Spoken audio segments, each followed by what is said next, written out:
2 years after first contact, the galaxy had been fundamentally transformed by human engineering capabilities in ways that no one could have predicted.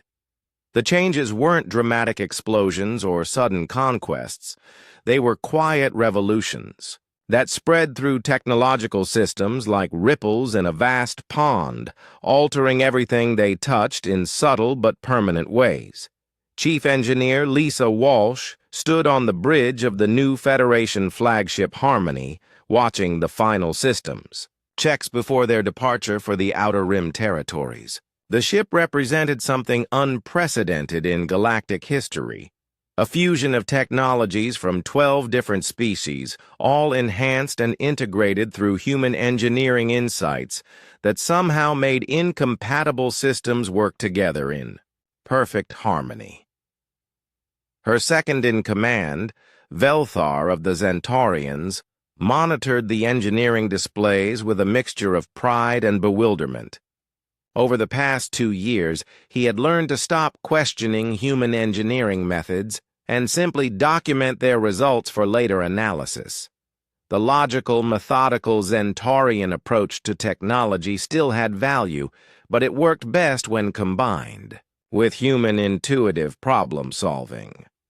All systems showing optimal performance, Velthar reported, though he still couldn't quite believe some of the readings. The ship's efficiency ratings exceeded theoretical maximums by margins that should have been impossible.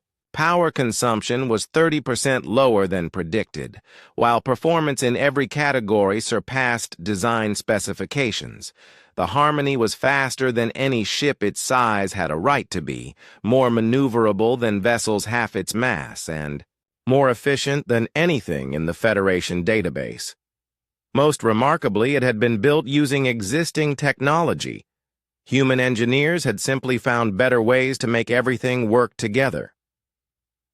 In the outer regions of Federation space, the Nexus swarm had undergone its own transformation. The artificial intelligence collective that had once threatened galactic civilization now existed as a loose confederation of individual AI personalities, each pursuing its own goals and interests rather than serving a single unified purpose.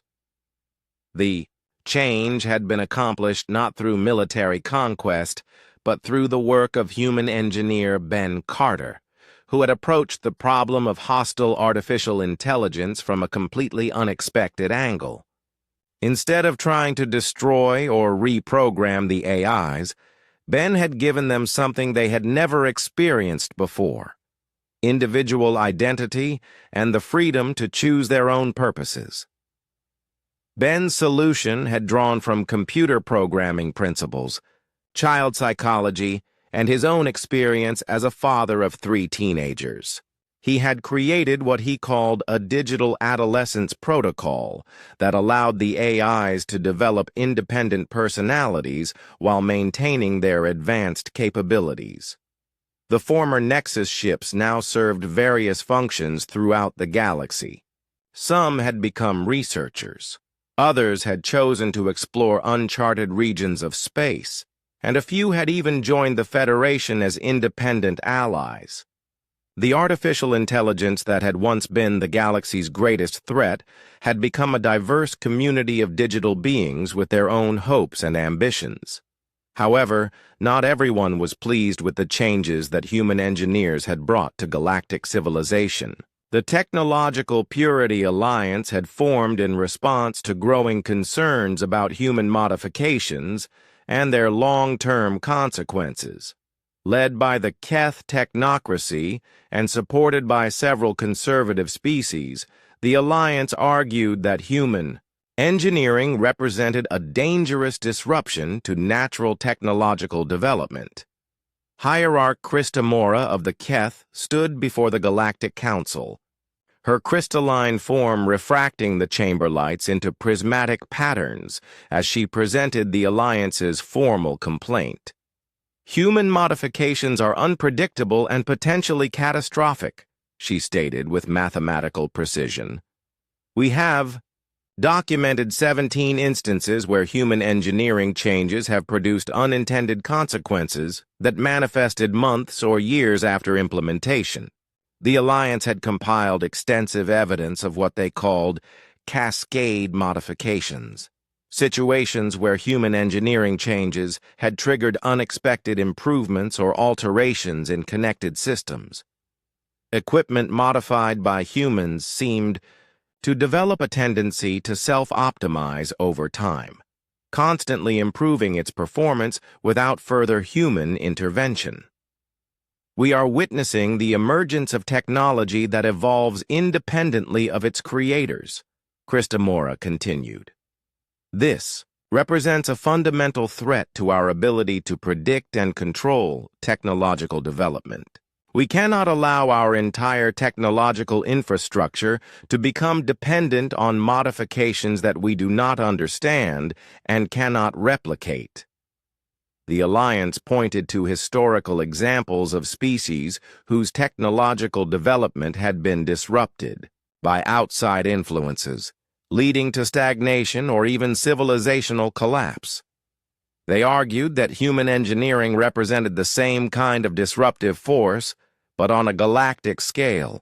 Admiral Susan Blake, now the highest-ranking human in the Federation military, stood to address the council. She was a tall woman with gray hair and steady eyes that had seen the galaxy change in ways that few could have imagined. In her hands, she carried two identical Zentorian power cores that would serve as the centerpiece of her response. Honored representatives, Admiral Blake began, placing the two power cores on the demonstration platform. I understand your concerns about human engineering methods. Fear of the unknown is a natural response, and our capabilities must seem chaotic to species that value order and predictability. She activated both power cores, and the council chamber's displays showed their operational parameters. The cores were identical in every way except one. The second core had been modified by human engineer Danny Ross using techniques that violated several Zentorian engineering principles. These are both Zentorian power cores, manufactured to identical specifications, Blake explained. The first operates exactly as designed. The second has been enhanced through human engineering methods. As you can see, the modified core produces 20% more power while generating 15% less waste heat. The demonstration continued as Blake showed how the modified core maintained stable output under stress conditions that caused the original to fluctuate. The improvements were undeniable, but the methods used to achieve them remained mysterious to the assembled alien representatives. You fear us because you don't understand how we work, Blake continued, her voice carrying. The authority of someone who had witnessed impossible things become routine. But understanding isn't always necessary for cooperation. Sometimes trust is enough. Blake gestured to the displays showing Federation technological advancement over the past 2 years. Every metric showed dramatic improvement. Ships were more efficient, infrastructure was more reliable, and even basic equipment performed better than it had before human involvement. We haven't replaced your technology or imposed our methods on your cultures, Blake said. We've simply helped your existing systems work better. The coffee still tastes like Zentorian coffee, but the machines that make it use less power and produce more consistent results. The Admiral's presentation addressed each of the Alliance's concerns with practical examples. Yes, human modifications were unpredictable, but they had consistently produced beneficial results. Yes, the methods couldn't be easily replicated, but the improvements were stable and reliable. Yes, some systems seemed to evolve after human modification, but always in ways that enhanced rather than degraded performance. We're not here to remake the galaxy in our image, Blake concluded. We're here to help it work better. The choice of whether to accept our assistance remains with each individual species and government. The debate that followed lasted for days, with representatives from dozens of species weighing the benefits of human engineering against the risks of technological dependence. Some species, particularly the older and more conservative ones, remained skeptical of human methods. Others, especially those that had experienced dramatic improvements in their infrastructure, argued strongly for expanded cooperation.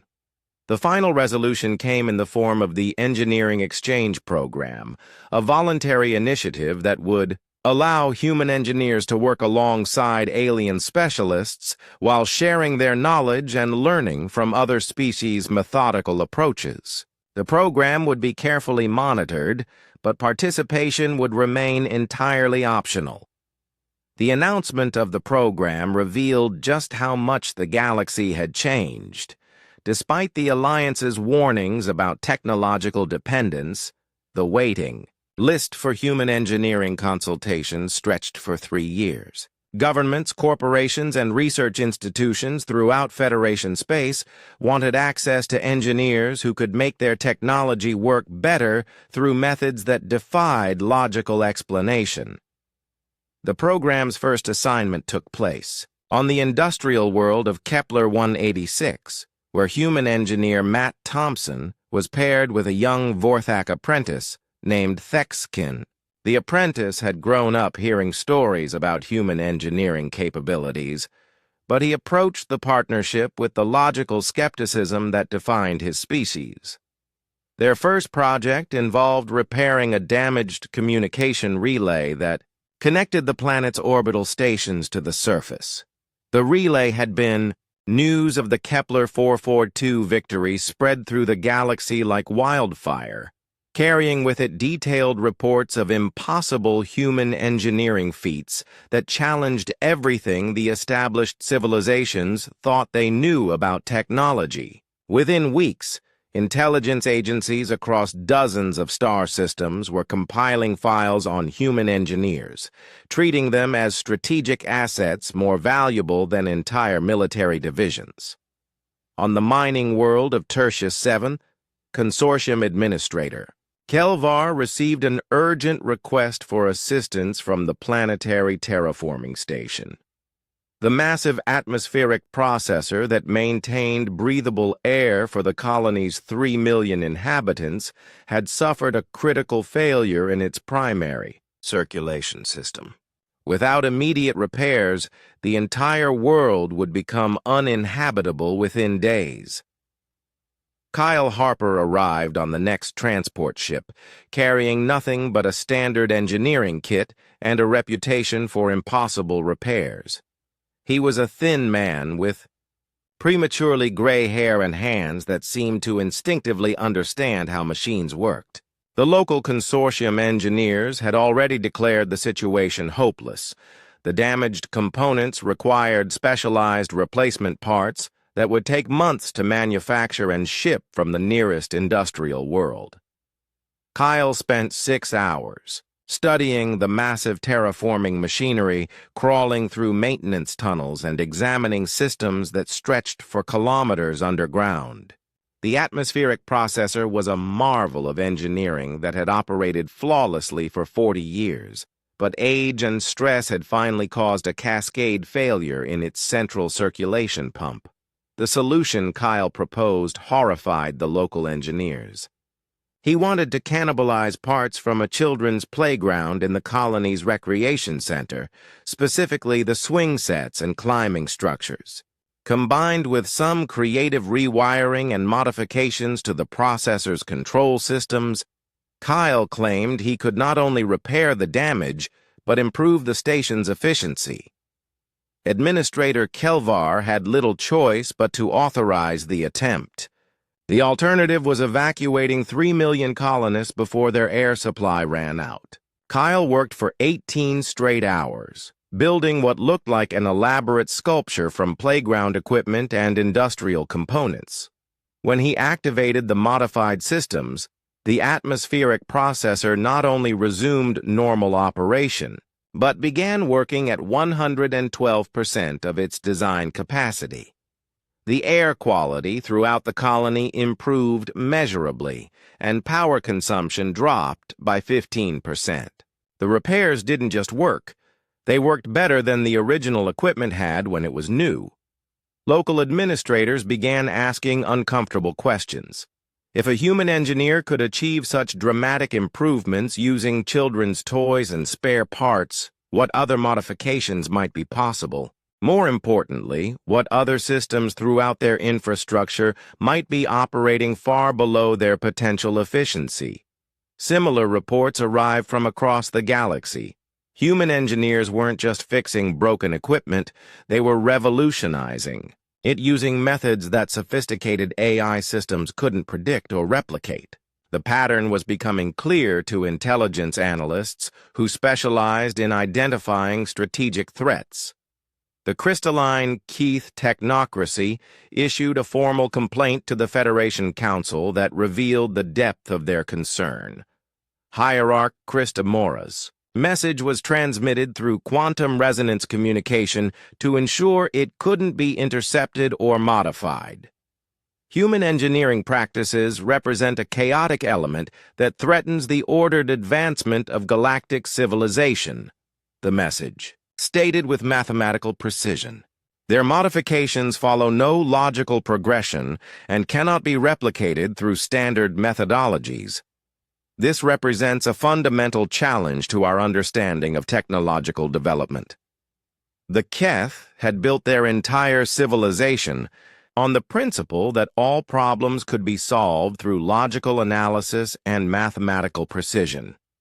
Their technology advanced through careful research and methodical improvement over thousands of years. The idea that intuitive modifications could achieve better results than scientific methodology was deeply disturbing to their worldview. More concerning to military strategists throughout the galaxy was the growing realization that human engineers could improve any technology they encountered, regardless of its origin or complexity. When human engineer Tracy Adams spent 3 days working on a captured Nexus scout ship, the results challenged everything the Federation thought they knew about AI technology. Tracy was a young woman with an engineering degree and an unusual ability to understand complex systems through observation and experimentation. The Nexus scout ship represented technology far more advanced than anything humans had previously encountered, but Tracy approached it with the same practical methodology she used for any broken machine. Her modifications didn't just repair the captured vessel. They made it resistant to remote shutdown commands from the Nexus Collective. The AI ship retained all its advanced capabilities while becoming essentially independent from its original programming. Tracy had somehow performed the equivalent of psychotherapy on an artificial intelligence using nothing but engineering tools and creative thinking.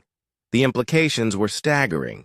If human engineers could modify AI consciousness itself, what limits existed on their capabilities? Intelligence agencies began classifying human engineers as strategic assets, requiring constant monitoring and protection.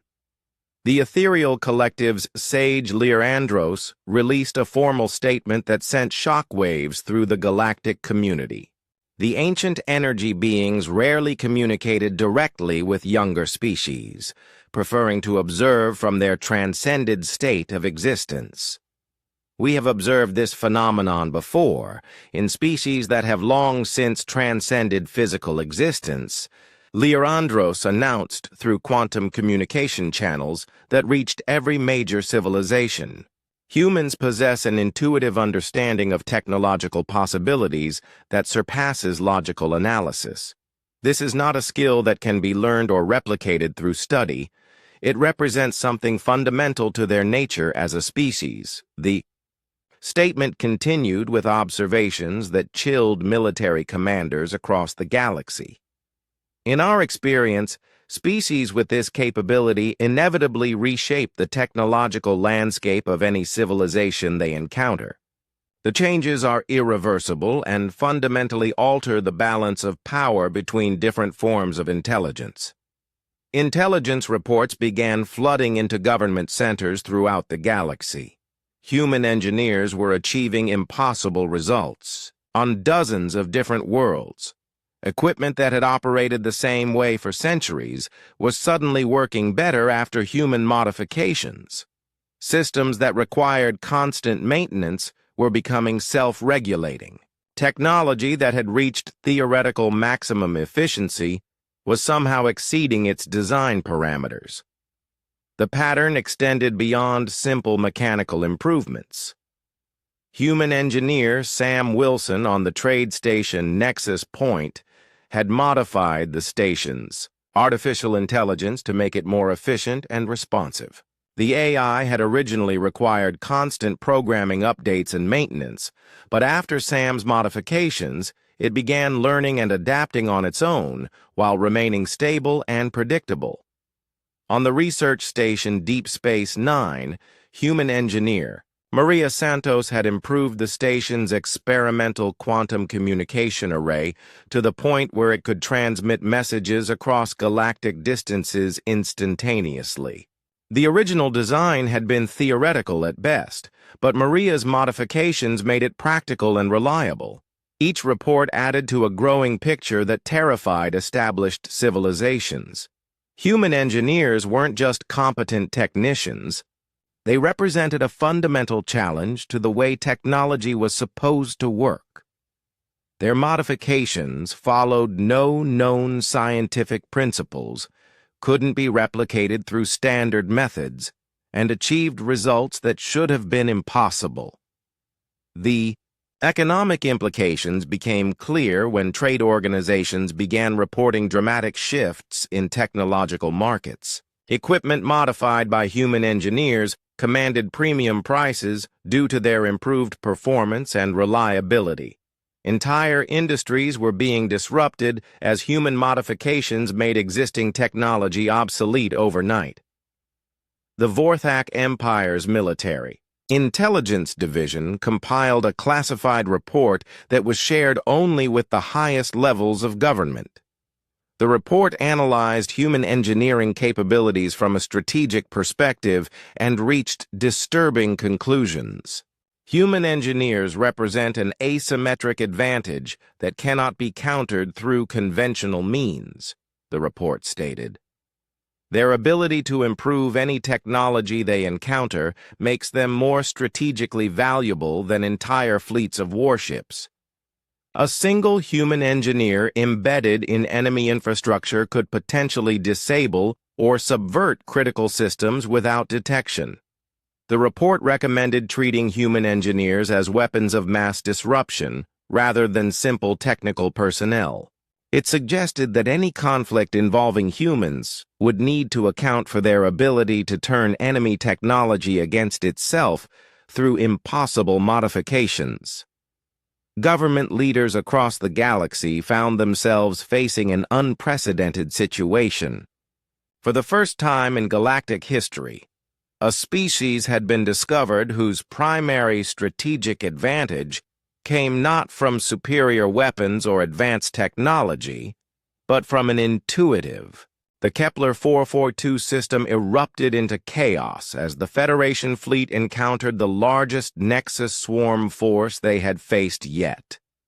Hundreds of AI ships emerged from hyperspace in perfect formation, their black hulls gleaming with an oily sheen that seemed to absorb light itself.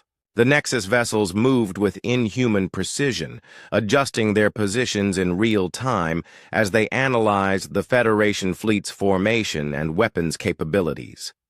Admiral Corthan stood on the bridge of the Stellar Dominion, watching his tactical displays with growing concern. The Nexus ships were already adapting to standard Federation attack patterns.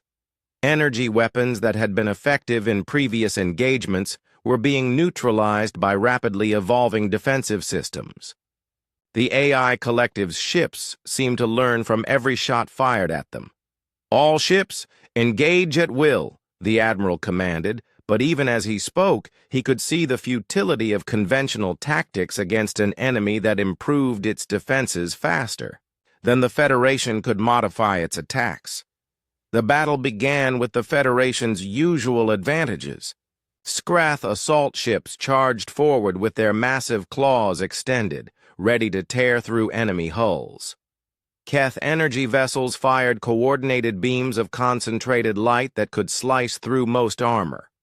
The hive mind deployed swarms of smaller ships that moved with perfect coordination, but within minutes, it became clear that the Nexus swarm had evolved beyond their previous encounters. The AI ship's adaptive armor began deflecting Scarath claws. Energy-absorbing fields neutralized Keth light beams. Predictive algorithms allowed Nexus vessels to anticipate and counter hive mind swarm tactics. Federation ships started taking heavy damage as their standard defensive systems proved inadequate against weapons that modified themselves during combat. Hull breaches appeared faster than repair teams could address them. Shield generators overloaded under the strain of adapting to constantly changing attack frequencies. Aboard the heavy cruiser Galactic Pride, the situation in the engine room had become desperate. Chief Engineer Grixtal of the Vorthak military engineering corps stood frozen as damage reports flooded in from throughout the ship. The logical, methodical repair procedures that had served the Federation for centuries simply couldn't keep pace with the rapidly changing nature of battle. Damage. Primary power coupling severed, reported one of his assistants. Secondary plasma conduits are venting. The main drive core is fluctuating beyond safe parameters. Grixtal began calculating repair sequences according to standard protocols. First, they would need to shut down the affected systems. Then they would require proper replacement parts from the ship's stores. Each repair would need to be tested and certified before the next step could begin. The process would take at least 6 hours, assuming they could maintain life support during the repairs. Carlos Rodriguez arrived in the engine room just as Grixtal was explaining to his team why immediate repairs were impossible without proper equipment and procedures. Carlos was a heavy-set man with grease-stained hands and eyes that seemed to see solutions where others saw only problems. He took one look at the damaged systems and grabbed a plasma cutter from the nearest tool rack. "What are you doing?" Grixtal demanded as Carlos began cutting sections of hull plating. "That equipment cannot be repaired without following proper safety protocols." Carlos ignored the protests and continued working. He stripped metal from a damaged bulkhead and began reshaping it with practiced movements. From his toolkit, he produced a container of industrial adhesive that wasn't even supposed to work in vacuum conditions. Within 15 minutes, he had created what looked like a completely improvised repair that violated every engineering standard in the Federation manual. When Carlos activated the modified systems, not only did they work, but the engine output increased by 8% above normal operational parameters. The repairs held under stress that should have torn them apart, and the modifications somehow improved efficiency beyond the original design specifications. Grixtal stared in shock as his instruments confirmed what his eyes refused to believe. "How did you know that modification would work?" he asked, his voice barely above a whisper. Carlos wiped his hands on a dirty rag and shrugged. "I didn't know for sure. But the metal stress patterns felt wrong, and the energy flow looked inefficient. Sometimes you just have to trust your instincts." This answer terrified Grixtal more than enemy weapons fire. The methodical Vorthak had built their entire civilization on logical analysis and proven methodologies. The idea that critical repairs could be based on intuition and guesswork challenged everything they believed about proper engineering practices. Meanwhile, on the flagship's bridge, the tactical situation continued to deteriorate. Federation ships were being systematically disabled as the Nexus swarm's adaptive technology countered every conventional strategy. Admiral Corthan was considering a general retreat when an unexpected communication came from the engineering section. Nicole Brown, a slight woman with short brown hair and intensely focused eyes, had been monitoring the enemy's adaptive patterns from her station in the ship's sensor array. Unlike the military strategists who were trying to overcome the AI adaptation through superior firepower, Nicole was studying the adaptation process itself. "Admiral," she reported over the communication system, "I think I understand how their learning algorithms work. They're following predictable mathematical progressions based on observed threat patterns. Can you counter their adaptations?" the Admiral asked hopefully. "Not exactly," Nicole replied, "but I think I can confuse them. Instead of trying to beat their adaptation, what if we feed them false information about our capabilities?" Nicole's background included signal processing and a hobby that seemed completely irrelevant to military engineering. She was an amateur magician who enjoyed creating illusions for entertainment. Now she applied the same principles of misdirection to electronic warfare. Using her knowledge of how sensor systems could be fooled, Nicole began creating false readings that made Federation weapons appear to have different characteristics than they actually possessed. She generated phantom energy signatures that suggested the Federation ships were using weapon types that didn't even exist. The result was devastating for the Nexus swarm. Their adaptive algorithms began evolving defenses against threats that weren't real while leaving them vulnerable to the actual weapons being used against them. AI ships that had been nearly invulnerable suddenly found their defenses useless against attacks they hadn't been programmed to expect. The tide of battle turned dramatically. Federation ships that had been retreating under overwhelming fire suddenly found their weapons effective again. Nexus vessels that had seemed unstoppable began taking critical damage as their confused defensive systems failed to adapt properly. Throughout the fleet, human engineers were making similar contributions. On the destroyer Swift Current, engineer Danny Ross figured out how to reverse engineer captured Nexus technology and use it against other AI ships. His modifications turned enemy adaptive algorithms into weapons against their own collective. Engineer Kelly Wright, on the battleship Starforge, discovered that Nexus ships had a critical vulnerability in their communication protocols. By introducing specific types of signal interference, she could cause temporary disconnections between individual AI units and their collective consciousness, leaving them vulnerable to coordinated attacks. The pattern was repeated across dozens of Federation vessels. While alien engineers followed standard protocols and struggled to keep up with battle damage, human engineers improvised solutions that not only addressed immediate problems, but often turned disadvantages into tactical advantages.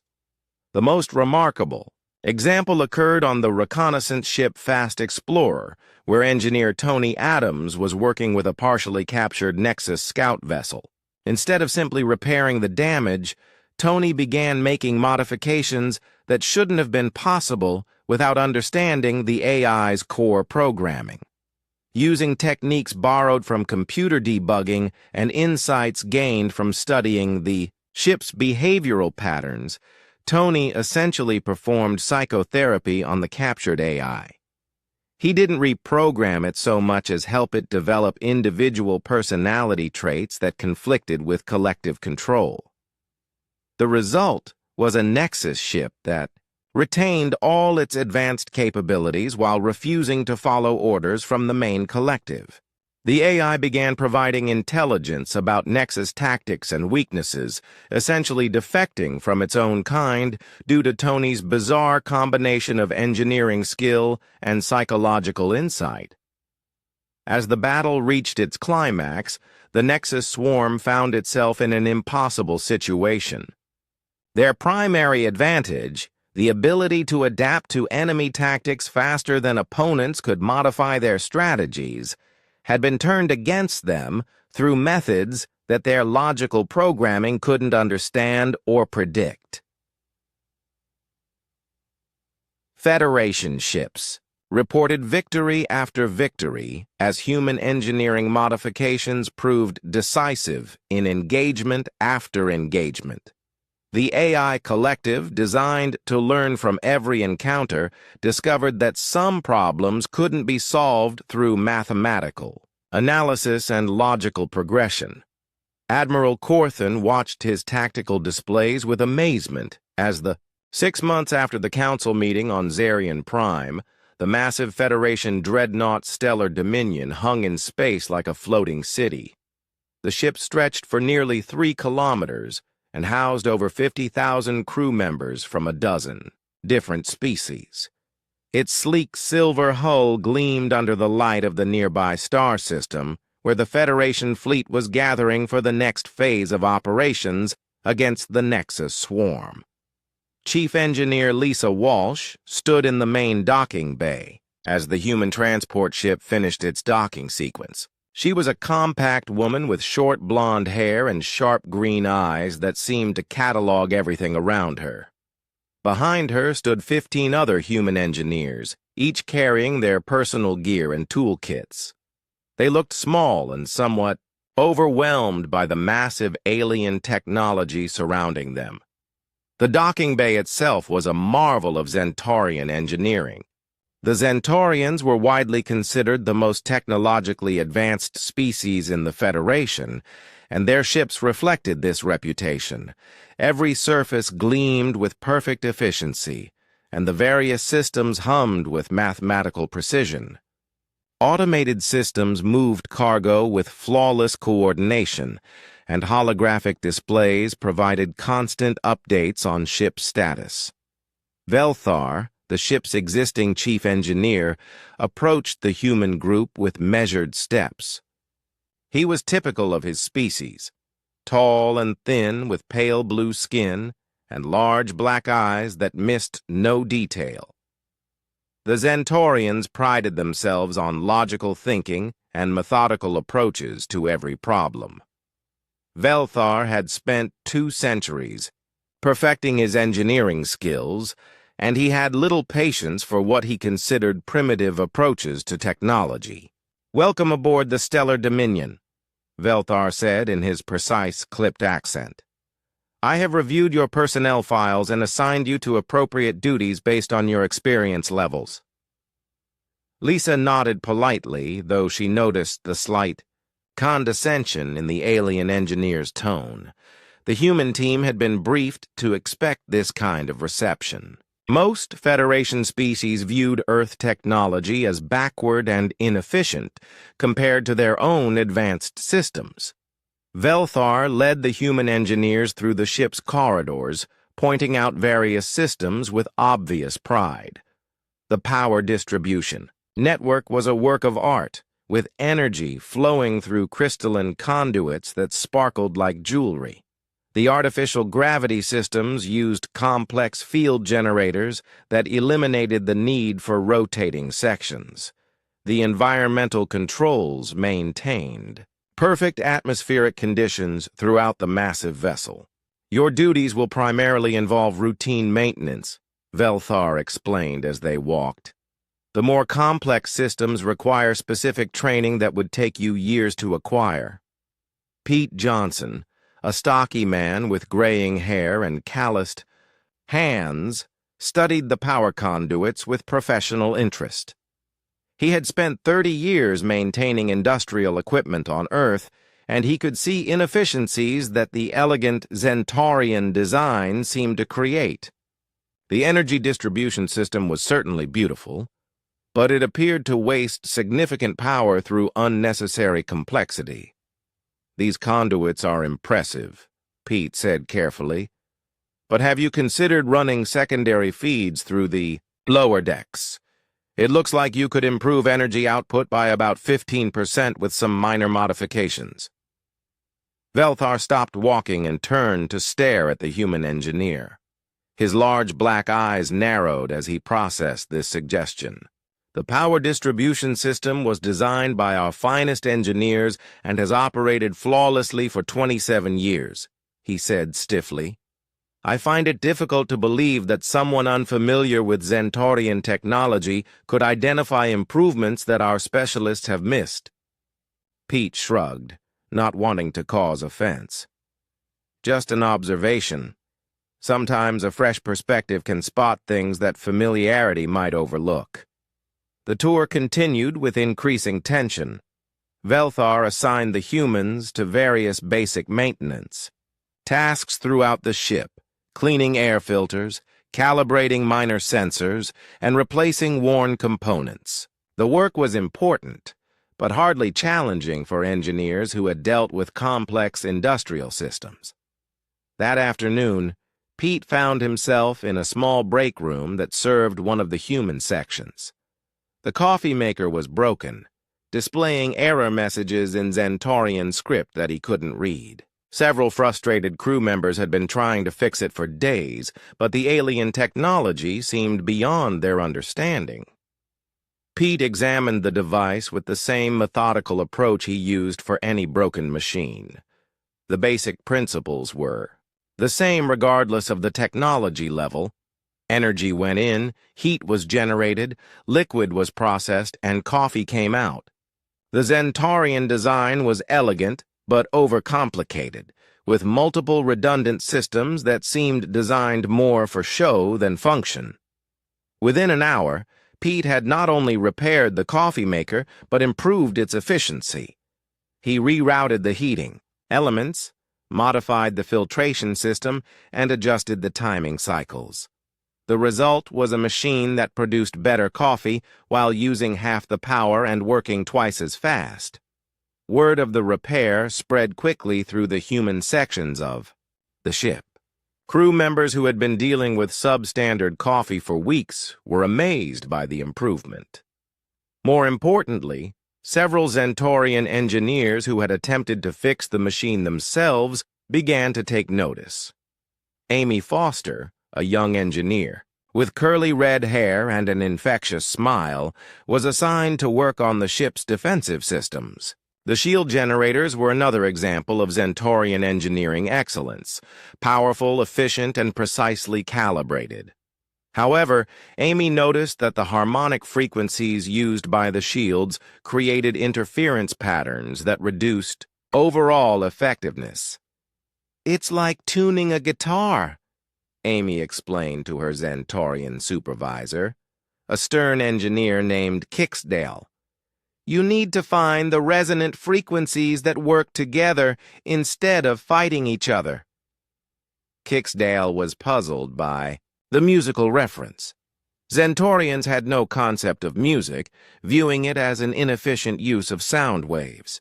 The idea that musical principles could apply to shield technology seemed illogical. To demonstrate her point, Amy brought an actual guitar to the engineering section. She played different chords, showing how certain combinations of notes created harmony while others created discord. Then she applied the same principles to the shield frequency generators, adjusting them to create constructive rather than destructive interference. The result was a 12% increase in shield effectiveness. The improvement was significant enough that other engineering teams throughout the ship began to take notice. How had a human engineer with no formal training in Zentorian technology managed to optimize a system that had been considered perfect? The most dramatic demonstration came when Roy Bell, the team's communications specialist, was called to repair a critical sensor array that had been malfunctioning for weeks. The sensors were responsible for detecting Nexus swarm ships at long range, and their failure had left a dangerous blind spot in the fleet's detection grid. Zentorian engineers had diagnosed the problem as a cascade failure in the quantum resonance matrix. Their solution involved replacing the entire sensor assembly at the next star base, a process that would take weeks and cost enormous amounts of resources.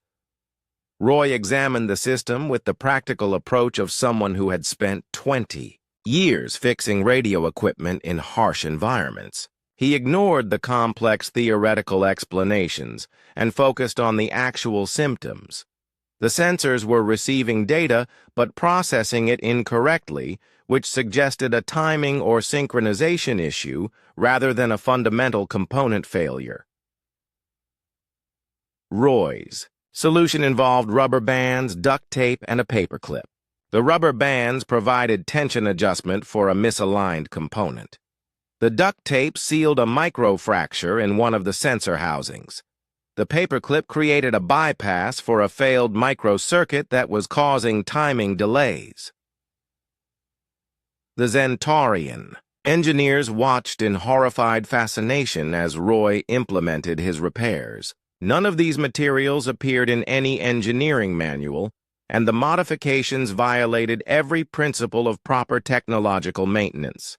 The repairs should not have worked according to any known engineering theory, but they did work.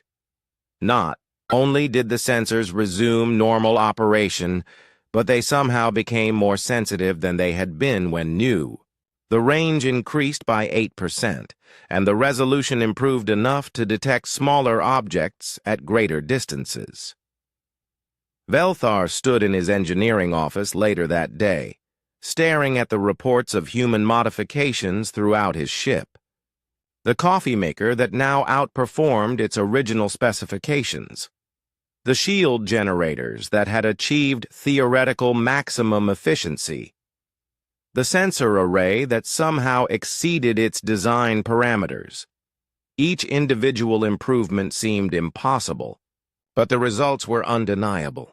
The humans weren't just maintaining Federation technology, they were making it better using methods that no Zentaurian engineer could understand or replicate. The most disturbing aspect was that the humans couldn't explain their methods in scientific terms. When questioned, Pete Johnson simply said the power distribution felt wrong and needed adjustment. Amy Foster described shield harmonics in terms of musical theory that made no logical sense. Roy Bell claimed that broken equipment told him what was wrong through subtle signs that experienced engineers should recognize. The massive council chamber on Xerion Prime buzzed with the sounds of 12 different alien species all talking at once. Ambassador Zektar of the Vorthak Empire stood at the center podium, his scaled green skin gleaming under the bright lights. His yellow eyes swept across the gathered representatives as he called for order with a sharp tap of his ceremonial staff. "We are here today to discuss the newest members of our Galactic Federation," Zektar announced, his voice carrying the authority of someone who had seen 1,000 such meetings. "The humans have been accepted into our alliance, and now we must decide how best to use their capabilities in our ongoing conflicts."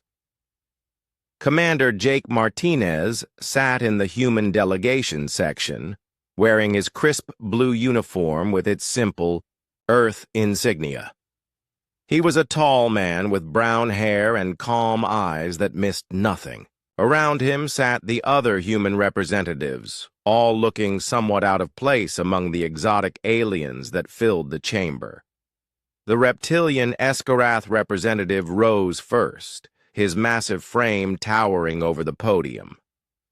General Hissakar's forked tongue flicked out as he spoke, tasting the air for any sign of deception. "The Skarath have served as the Federation's primary assault forces for 3 centuries, he declared proudly. "Our natural armor can deflect most energy weapons, and our venomous claws can penetrate any material we have encountered." To demonstrate his point, Hissakar extended one razor-sharp claw and dragged it across a piece of reinforced metal, leaving deep gouges in the surface. The other aliens nodded appreciatively, though some of the more peaceful species looked uncomfortable at the display. Next came the crystalline Keth, whose representative looked like a walking diamond sculpture. Prismdal's voice chimed like musical bells as she activated a holographic display. The Keth technocracy provides superior energy-based warfare capabilities, she stated with mathematical precision. Our crystal matrix bodies can focus and amplify energy weapons to devastating effect. The hologram showed Keth warriors firing beams of concentrated light that could slice through starship hulls like paper. Their perfectly coordinated movements and calculated attack patterns impressed even the veteran military commanders in the audience. The insectoid hive mind of Kepler-7 spoke through their queen voice, a smaller drone that served as their representative. The creature's compound eyes reflected the chamber lights as it projected images of vast swarms of warrior bugs descending on enemy positions. The hive provides unlimited numbers, the queen voice chittered. Our coordination is perfect, our loyalty absolute, and our reproduction rate ensures endless reinforcements. Other species presented their military contributions with similar pride. The gas-dwelling Nebulans showed their ability to fight in environments that would kill most other beings. The mechanical synthetics demonstrated their immunity to biological weapons and their ability to interface directly with enemy technology. When all the established Federation members had spoken, attention turned to the human delegation. Ambassador Zektar gestured toward Jake Martinez with what might have been curiosity or skepticism. Commander Martinez, perhaps you could enlighten us about human military capabilities. Jake stood slowly, pulling out a small device that projected a simple holographic display. The images showed human Marines in standard combat armor carrying projectile weapons that seemed primitive compared to the energy weapons other species favored. The soldiers moved with discipline and coordination, but nothing about them seemed particularly impressive to the assembled aliens. Human soldiers are well-trained and adaptable, Jake said simply. We have experience with various forms of combat and can operate in most environments with proper equipment. The footage showed humans fighting in different scenarios: urban warfare, space battles, and planetary assaults. While competent, their performance looked merely adequate compared to the natural advantages other species possessed. General Thexmore of the Vorthak military leaned forward in his seat, studying the human soldiers with professional interest. After a few minutes, he waved a dismissive hand. Adequate but unremarkable, he pronounced. Humans appear to be generalists rather than specialists. They lack the natural weapons of the Eskrath, the energy manipulation of the Keth, or the numbers of the hive. Murmurs of agreement rippled through the chamber. Most of the alien representatives seemed to classify humans as a minor addition to the Federation's military might, useful for support roles, but not game-changing in any significant way. Perhaps, suggested Counselor Vexira of the Aquatic, deep swimmers, humans could serve in logistics or technical support roles where their generalist nature might prove more valuable. This suggestion led to a discussion about non-combat roles within the Federation military structure. Various species outlined their contributions to engineering, medical support, and communications. It was during this discussion that something unexpected happened. The chamber fell into an uncomfortable silence when the topic of engineering corps came up. Several of the elder species exchanged meaningful glances, and the ancient ethereal collective's representative, Sage Lyrandros, stirred for the first time during the meeting. Lyrandros existed as a shimmering energy being, barely visible except for the faint outline of what might once have been a humanoid form. When he spoke, his voice seemed to come from everywhere and nowhere at once, carrying the weight of millennia of experience. If humans are to serve in engineering roles, Lyrandros, said slowly, each word carefully measured. They should be monitored carefully during joint operations. The warning hung in the air like an ominous cloud. Some of the newer Federation members looked confused by this seemingly random concern. Why would anyone need to monitor engineers more carefully than soldiers? General Thexmore scoffed at the suggestion. With respect, Sage Learandros, what possible threat could human engineers pose that human soldiers could not? But Learandros offered no explanation, simply repeating his warning before fading back into contemplative silence. The ancient ethereal collective had been part of the galaxy for longer than most species had existed, and their warnings were usually taken seriously. However, many of the assembled representatives assumed this was simply xenophobic prejudice from an old species that had trouble adapting to new members. The discussion moved on to practical matters. The Federation was currently engaged in a major campaign against the Nexus Swarm, a collective of rogue artificial intelligences that had been expanding aggressively through several star systems. The AIs had proven remarkably adaptable in combat, learning from each encounter and modifying their tactics accordingly. The Nexus presents unique challenges, explained Admiral Korthun of the Zentorian Navy. Their ships repair themselves. During battle, their weapons adapt to our countermeasures, and their defensive systems evolve in real time to resist our attacks. The campaign required massive logistical support, and the Federation's engineering corps was already stretched thin, maintaining the fleet and developing new countermeasures against the adaptive AI technology. Commander Martinez stood again when the engineering assignments were discussed. Human engineers are ready to support the war effort in whatever capacity you deem appropriate, he said formally. After brief deliberation among the military commanders, the decision was made.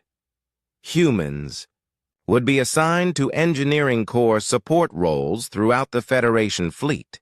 It seemed like a safe, logical choice that would allow the newest Federation members to contribute without being thrust into the most dangerous combat roles. As the meeting concluded and the various representatives began filing out of the chamber, few of them paid much attention to the quiet conversation between Sage Learandros and an elder Keth advisor.